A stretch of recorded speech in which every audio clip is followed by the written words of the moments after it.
जम्मू कश्मीर में दरबार मूव एक बड़ा ही अहम किरदार निभाता था, चाहे यहाँ के कारोबार में हो या लोगों के आपसी भाईचारे और प्यार में हो। हर चीज पर उसका कहीं ना कहीं असर दिखता था। साल 2021 में 30 जून को जम्मू कश्मीर के लेफ्टिनेंट गवर्नर मनोज सिन्हा की जानिब से दरबार मूव को पूरी तरह से खत्म कर दिया गया और हुकूमत की जानिब से लोगों को ये यकीन दहानी करवाई गई कि दरबार मूव के खत्म होने के बाद जम्मू कश्मीर के लोग एक अलग ही तरक्की के रास्ते पर चलेंगे, जिससे शुरुआत में जम्मू कश्मीर के लोगों की तरफ से काफ़ी सराहना मिली। पर वहीं आज इस फैसले के लगभग 2.5 साल बाद लोगों का नज़रिया इसे लेकर पूरी तरह से बदल चुका है। लोग इससे काफ़ी नाखुश नजर आ रहे हैं। जम्मू के आम कारोबारियों का कहना है कि इस हुकूमत का सबसे गलत फैसला था दरबार मूव को ख़त्म करना। इससे जम्मू के लोगों का कारोबार चलता था, जो कि अब 20% कारोबार है और 80% नुकसान। लोगों का कहना है कि इस फैसले से कश्मीर को तो कहीं ना कहीं फायदा पहुंचा है, क्योंकि वहां पर तरक्की हो रही है, पर जम्मू के हिस्से सिर्फ और सिर्फ नुकसान आया है। इतना ही नहीं, उन्होंने ये भी कहा कि ये एक साजिश की तरह है जिसके तहत जम्मू को पूरी तरह से खत्म करना है। इस बारे में लोगों ने और भी क्या कुछ कहा, सुनिए उनकी जुबानी। दरबार मूव से पहले रौनक थी, कस्टमर्स आते थे, फैमिलीज आती थी, छुट्टियों में भी आती थी। जो दरबार वाले पहले से ही शॉपिंग करना शुरू करते थे, तो आज वो रौनक ख़त्म हो गई है। हम इस गवर्नमेंट के डिसीजन को बहुत ज़्यादा कंडेम करते हैं। ये उन्होंने बहुत गलत स्टेप लिया। इससे फासले भी बढ़ेंगे और व्यापार भी कम होगा। 370 का बेनिफिट देखो, कश्मीर को तो बहुत ज़्यादा हुआ है। कश्मीर के हालात अच्छे हो गए हैं, कश्मीर में व्यापार बढ़ गया, कश्मीर में टूरिज़्म बढ़ गया।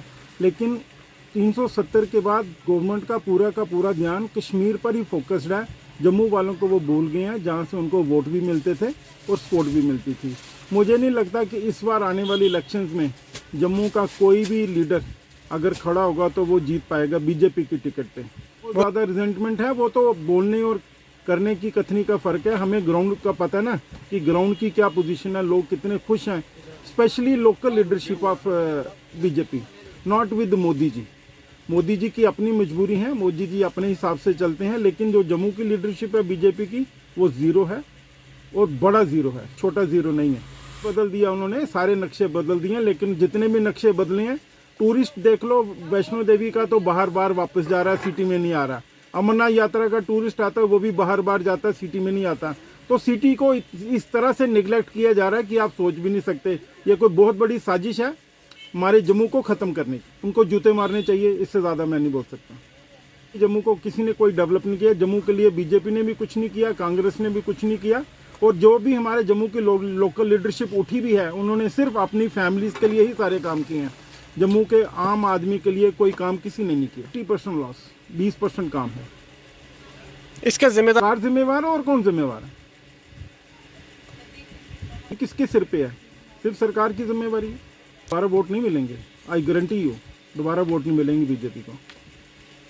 जो मर्जी बोल रहा हूँ, इन्होंने कुछ नहीं करना है जम्मू के लिए। इन लोगों ने मन बना लिया है कि जम्मू को ख़त्म करना है। हम जितना मर्जी भी इनको बोलेंगे, कुछ नहीं करेंगे। ये अपना प्रोजेक्ट इन्होंने स्मार्ट सिटी भी चला रहे हैं, वो भी एक आई वाश है। लोगों का और धंधा इससे नुकसान हो रहा है।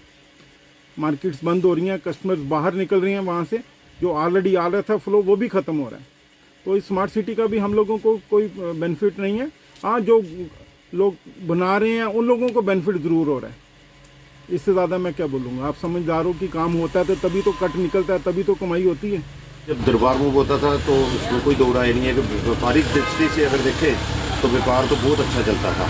उसका विशेष कारण है कि हमें जो लगता है कि 5 से 7 लाख लोग जम्मू में आते थे कश्मीर के, क्योंकि दरबार मूव के साथ केवल दरबार मूव नहीं होता था, बल्कि वहाँ के उनके जो रिश्तेदार आगे पीछे के जो लोग थे, वो दरबार मूव में जो अपने जहाँ ठहरते थे, उनके साथ उनके रिश्तेदार इसलिए आ जाते थे कि बच्चों को एजुकेशन के लिए उनको दरबदर ना होना पड़े। वो उनके वहाँ एक सहारा बन जाता था। तो उस नाते भी अगर जम्मू के अंदर देखा जाए तो एक एजुकेशन का हब जैसा बन गया हुआ था। वो भी आहिस्ता आहिस्ता उसमें भी कमी आई। फिर लोग कुछ किराए पर रहते थे 2 महीने 3 महीने के लिए, उनमें भी कमी आ गई। और उसके साथ साथ जो एक शेल्टर जैसा महसूस होता था जम्मू वालों को कश्मीर के अंदर और कश्मीर वालों को जम्मू के अंदर, आपस में एक भाईचारा भी, वो भी उसमें भी काफ़ी कमी आई है। लेकिन व्यापारिक दृष्टि से देखा जाए, व्यापार तो पहले भी ख़त्म हो गया था जब से ट्रेन हमारी जम्मू की से चलेगी कटरा की तरफ। अब वो विकास को तो कोई रोकेगा नहीं। अब विकास इतना है कि अगर आप देखें बनहाल तक से लेके कश्मीर तक वो आगे ट्रेन चल रही है, अब बनहाल तक भी पहुंचने वाली जम्मू से। उसके असर जम्मू के अंदर कितना पड़ने वाला है उस बारे में हमारे जम्मू के जितने भी रिप्रेजेंटेटिव हैं, चाहे जितने भी मार्गदर्शक करते हैं, चाहे वो राजनीतिक लोग हैं, चाहे सामाजिक लोग हैं, या हमारी ट्रेड ऑर्गेनाइजेशंस हैं, जो इंडस्ट्री है, या होटल इंडस्ट्री है, उन लोगों को भी बैठ के विचार करना चाहिए कि आहिस्ता आहिस्ता जम्मू किस तरह से नेगलेक्ट होता जा रहा है और हमारे जम्मू के अंदर इस चीज़ का क्या प्रभाव पड़ना है। अब जैसे देखिए एक बारिश आ रही है तो उसके लिए बंदा व्यवस्था करता है कि नहीं यार अगर बारिश आ रही है तो मैं कुछ छाता लेके चलूँ। इसी तरह से जम्मू के अंदर इस तरह से व्यापारिक दृष्टि से भी अगर कमी आ रही है और जम्मू के अंदर कल्चर की भी कमी आ रही है, हर चीज़ की कमी आ रही है, उसको कवर करने के लिए हम समझते हैं कि दरबार मूव का होना, क्योंकि ये महाराजों के टाइम का वहाँ की परंपरा चल रही थी, उसमें एक आपस के अंदर जो हमारा भाईचारा था उसमें भी मुझे लगता है कि काफ़ी कमी आई है और व्यापारिक दृष्टि से तो बहुत ज़्यादा कमी आई है। सर लेकिन डेवलप होना एक अलग चीज़ है, लेकिन जम्मू के अंदर आएगा कहाँ से कोई व्यक्ति। आप देखिए ना, डेवलपमेंट में तो कोई दो राय नहीं है, डेवलपमेंट जितनी मर्जी कर लेंगे, लेकिन डेवलपमेंट के लिए उस जगह की डेवलपमेंट नहीं हुई जहाँ पे टूरिस्ट आना है। और टूरिज्म जितना भी स्पॉट्स है, आप देख लीजिए हमारे यहाँ एक मंदिर ही बना है बालाजी का। अब बालाजी का मंदिर जो बना है उसके लिए कितना प्रचार हुआ, कोई होर्डिंग नहीं, जम्मू से लेके कटरा तक कोई होर्डिंग नहीं, वापसी पे कोई होर्डिंग नहीं। अगर आप लखनपुर से देखें तो जम्मू से लखनपुर तक भी कोई होर्डिंग नहीं कि जम्मू में यहाँ एक बालाजी का मंदिर बना। इन चीज़ों की कमी तो बहुत है। और टूरिस्ट स्पॉट अगर आप कहीं भी चले जाइए तो आज भी कनेक्टिविटी नहीं है। अगर आप कनेक्टिविटी को देखें, जम्मू के अंदर सुचेतगढ़ जाना है तो बोलते हैं जी आरएसपुरा की गाड़ी ले लो, फिर वहाँ उतरो, फिर आप एक मेटाडोर पे बैठो तो फिर आगे चलो। कौन अपनी फैमिली लेके दर बदर होगा। और इसी तरह अगर जम्मू से पत्नीटॉप जाना है तो उसको बोलते हैं बनहाल की गाड़ी ले ले। अगर जम्मू से किसी ने परमंडल जाना है तो बोल रहे नहीं जी परमंडल की वो उस गाड़ी में बैठ जाइए, फलानी जगह गाड़ी चलती है। वो गाड़ी चलती है, वहाँ 52 सीटों की जगह 72 आदमी तो बैठे होते हैं, 10 आदमी तंबाकू खा रहे होते हैं, 10 बीड़ी पी रहे होते हैं। कौन सा टूरिज्म डेवलप होगा और कौन से क्षेत्र में हमारे जहाँ होर्डिंग लगी है कि जम्मू में कौन कौन से क्षेत्र देखने वाले हैं। इन चीज़ों की तो बड़ी कमी है। अब दरबार मूव होगा, हम समझते हैं कि लोगों को एक आस बनती थी और लोगों के साथ इतना मैं समझता हूँ कि पहले भी भेदभाव होता रहा है और अब भी भेदभाव ही हो रहा है जम्मू के साथ।